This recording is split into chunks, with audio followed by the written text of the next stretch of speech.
Livramento here is got praise. And back across it goes. Senior takes it for the first time. Extraordinary. Denied. Clearest moment of the match so far. Can something happen here? Let me tell you something about this match that nobody is going to say out loud. Spain did not dominate Uruguay. Uruguay suffocated them. Uruguay strangled them.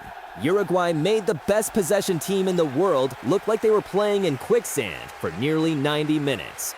And yet, at the final whistle, it was Spain who walked away. It was Spain who advanced to the round of 32. And Uruguay, a nation that has won this tournament twice, went home again. This is not just a football story. This is a tragedy. And we're going to break it down. Every single moment, every tactical shift, every psychological turning point, because what happened in Guadalajara tonight deserves to be understood. Let's go. Spain came into this match needing just a draw. Uruguay needed a win. Nothing else. No alternatives. No backup plans. Win or go home. That is the most brutal pressure you can put on any team in world football. And Marcelo Bielsa, one of the most tactically obsessive coaches alive, knew exactly what he was walking into. From the first whistle, Uruguay did something that most teams are simply too scared to do against Spain. They pressed high, they pressed hard. They didn't sit back in a defensive block and pray.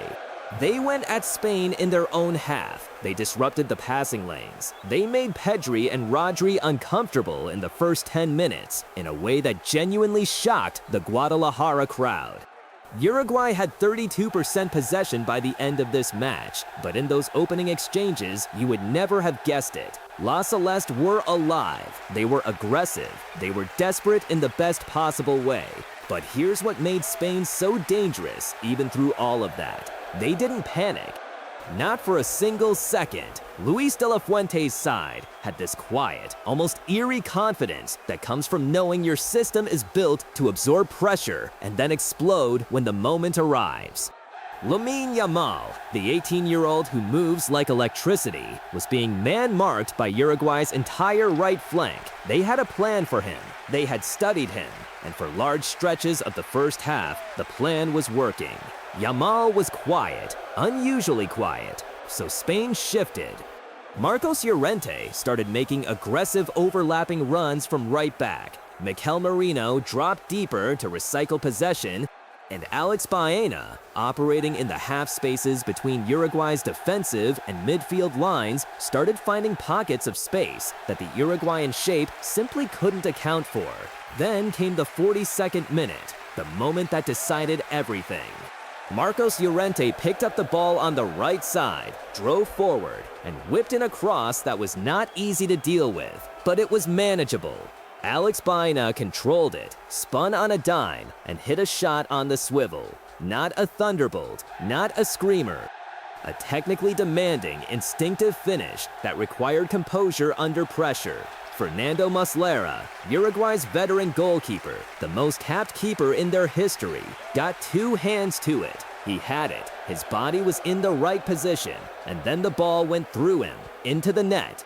That moment, that single moment, is going to haunt Fernando Muslera for the rest of his life. At 38 years old, in what is almost certainly his final World Cup appearance, the ball went through his hands when Uruguay needed him most. The silence from the Uruguayan fans in that stadium was unlike anything you'll hear in football. It wasn't anger, it was pure, devastating disbelief. Bielsa immediately made a dramatic call at halftime. He hauled Muslera off and brought on Sergio Rochet. It was a ruthless substitution, the kind that sends a clear message to every player in that dressing room. There is no room for error tonight, not at any position, not for anyone. But the damage was already done. The second half became a different kind of battle. Uruguay threw everything forward. Darwin Nunez, who had been battling against Pau Cubarsí and Aymeric Laporte in central areas, now had a bit more room as Bielsa pushed his fullbacks higher. Federico Valverde started driving from deep, carrying the ball with that trademark aggression that makes him one of the most frightening midfielders in European club football. At one point, Bentancur found Nunez in a dangerous central position, and Unai Simón made a brilliant low save that kept Spain's lead intact. That was the closest Uruguay came. Spain, for their part, were not creating chances at will. This is the detail that gets lost in the final scoreline. They finished the match with just one shot on target. One. Spain, the team that passed Saudi Arabia to death 4 days ago, generated barely anything against Uruguay's defensive structure. Rodri had a quiet evening. Pedri struggled to find rhythm. The Uruguayan press and physical approach clearly impacted Spain's creativity throughout the second half. But one goal was enough, and Spain knew it. As the clock ticked past 80 minutes, Uruguay's desperation started turning into frustration. 3 yellow cards. And then, in the 90th minute, a red card, as one of the Uruguayan defenders completely lost their composure in a moment of pure desperate aggression. 14 fouls over the course of the match. The physical toll of trying to fight a possession-based superpower while chasing a game they were losing. It broke Uruguay down, not just tactically, but emotionally. The final whistle came. Spain 1, Uruguay 0. Final score. And with it, the elimination of a 2-time World Cup champion from the group stage for the second consecutive tournament. Let's talk about what this actually means statistically, because the numbers tell a story that words almost can't. Spain had 68% possession. 68%.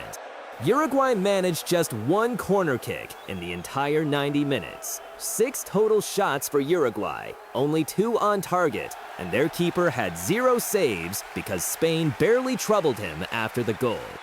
Uruguay's entire game plan was to nick a goal on the counter and then hold on, and the counter never truly materialized at the level they needed it to.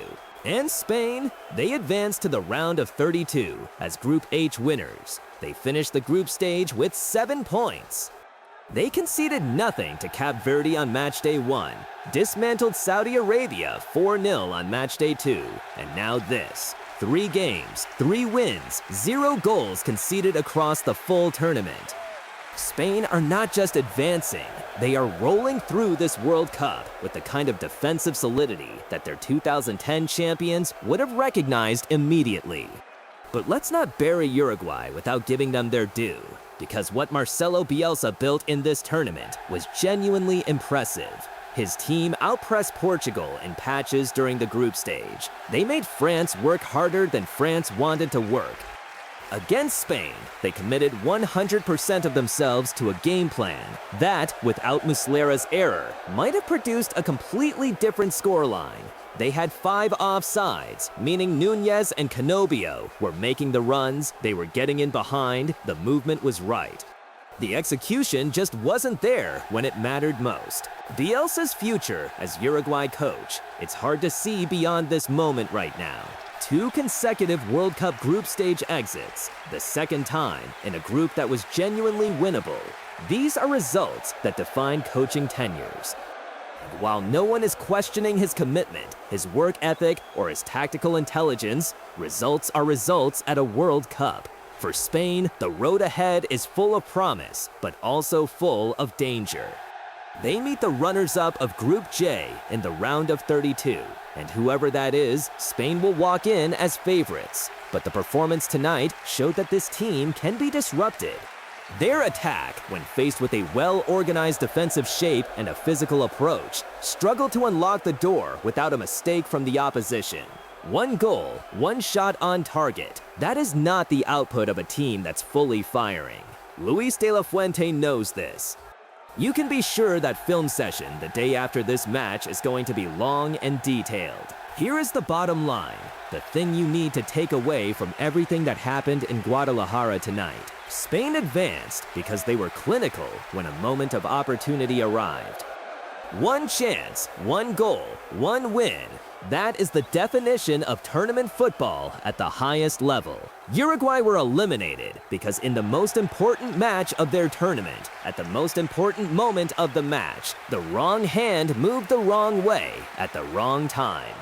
And in a World Cup, that is all it takes. Fernando Muslera will walk off a World Cup pitch for the very last time tonight. A legendary career, over 200 caps, a century of saves that Uruguay will remember forever. But football is merciless, and tonight it showed exactly how merciless it can be. Spain marches on, Uruguay goes home, the World Cup gets smaller. And somewhere in Guadalajara tonight, there's a goalkeeper staring at his hands, wondering how something so simple turned into the moment that changed everything. That's the story of Uruguay versus Spain. That's the story of Group H. That's what the World Cup does to the best players in the world when the pressure becomes unbearable. See you in the knockouts.